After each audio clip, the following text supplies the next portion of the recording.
Assalamualaikum, selamat datang di Yasmin Chat Channel. Kembali lagi di segmen Kisah 25 Nabi dan Rasul. Pada hari ini aku akan menceritakan Nabi Sulaiman alaihi salam.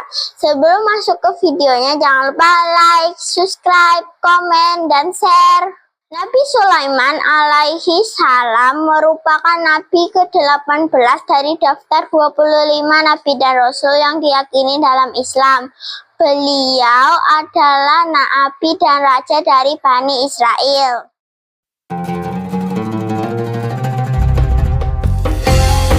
Pertama, kisah kelahiran dan masa muda Nabi Sulaiman alaihi salam. Nabi Sulaiman lahir di Yerusalem pada abad ke-10 sebelum Masehi.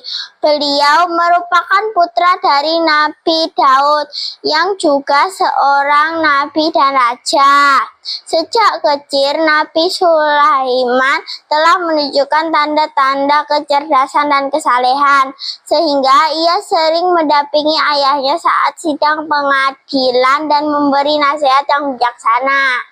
Pada suatu ketika, Nabi Daud dan Nabi Sulaiman diminta untuk menyelesaikan perselisihan antara seorang pemilik kambing dan seorang pemilik kebun. Pemilik kebun ingin meminta ganti rugi kepada pemilik kambing karena kebunnya telah dirusak oleh kambing.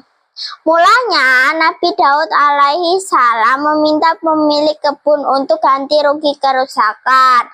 Namun, Nabi Sulaiman alaihi salam memberikan pendapat yang mana pendapat tersebut menguntungkan kedua belah pihak. Pemilik kambing harus menyerahkan kambingnya, namun pemilik kebun harus merawat kambing.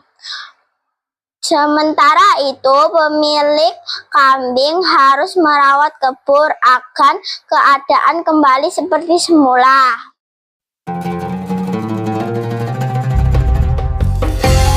Kedua, Nabi Sulaiman alaihi salam menjadi raja. Setelah wafatnya Nabi Daud alaihi salam, Nabi Sulaiman alaihi salam menggantikan ayahnya sebagai raja Bani Israel. Beliau memerintah selama 40 tahun dan selama masa pemerintahannya, kerajaan Bani Israel mencapai puncak kemakmuran dan kejayaan. Nabi Sulaiman alaihi salam memiliki kekuasaan yang besar. Beliau menguasai wilayah yang luas, termasuk wilayah Syam, Yaman, dan Mesir.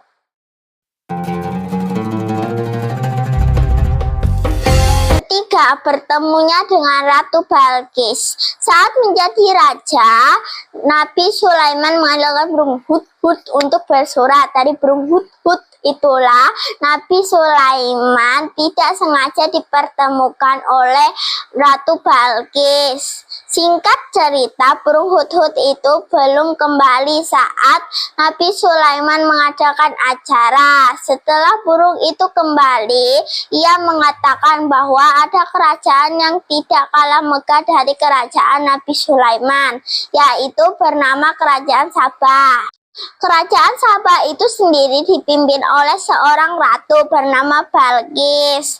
Kerajaan itu sangat makmur, namun penduduknya menyembah matahari. Mendengar itu, Nabi Sulaiman mengirim surat. Di dalam surat, beliau mengajak Ratu Balqis dan rakyatnya untuk memeluk Islam. Menerima surat, Ratu Balqis sangat terkejut dan berdiskusi dengan penasehat kerajaan. Ia tidak bermaksud untuk masuk Islam, namun Ratu Balqis tidak mau menyinggung Nabi Sulaiman dan memicu perang. Ratu Balqis pun memerintahkan anak buahnya untuk mengirim hadiah berupa harta benda untuk Nabi Sulaiman. Nabi Sulaiman pun mengembalikan semua hadiah dari Ratu Balqis dan mengirim surat yang berbunyi, Apa yang Allah berikan kepadaku lebih baik dari apa yang Allah berikan kepadamu, tapi kamu merasa bangga dengan hadiahmu. Kembalilah mereka, dan sungguh kami akan mendatangi kalian dengan bala tentara yang tak akan mampu melawannya. Akan kami usir kalian dari negeri itu secara hina. Membaca surat itu, Ratu Balkis pun berniat untuk mengunjungi kerajaan Nabi Sulaiman. Sebelum Ratu Balkis sampai di kerajaan Nabi Sulaiman, beliau memerintah prajurit dari golongan jin untuk membawa singgasana Ratu Balkis. Dalam sekejap, singgasana tersebut sampai di istana. Sementara itu, Ratu Balkis baru sampai di istana Nabi Sulaiman, dan ia sangat terkejut mengapa singgasananya berada di situ. Tak hanya terkejut dengan singgasananya, ia juga terkejut dengan kemegahan istana Nabi Sulaiman. Saat ia masuk ke dalam istana, Ratu Balkis menyingkap gaunnya karena ia mengira sedang melewati kolam air, tetapi ternyata itu hanya lantai kaca yang di bawahnya dialiri aliran air. Seketika itu Ratu Balkis berserah diri, mengakui kebesaran Allah Subhanahu wa Ta'ala dan masuk Islam. Yang keempat, beberapa mukjizat dari Nabi Sulaiman alaihissalam. 1. Kekayaan yang tiada tandingannya. Nabi Sulaiman memiliki istana yang megah, berlapis emas dan berlian. Tak hanya dibangun oleh manusia, tetapi dari golongan hewan dan jin.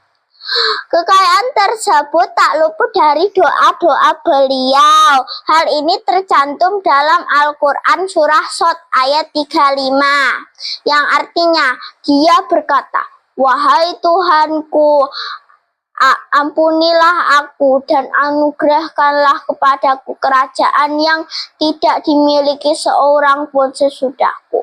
Sesungguhnya Engkaulah yang Maha Pemberi."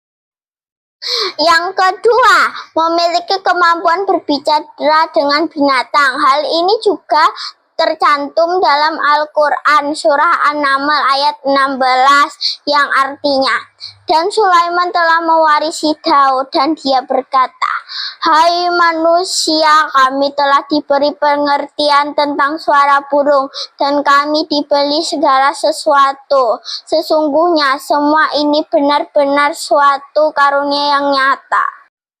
3. Dapat memerintah jin dan setan. Mukjizat ini tertuang dalam Al-Quran surah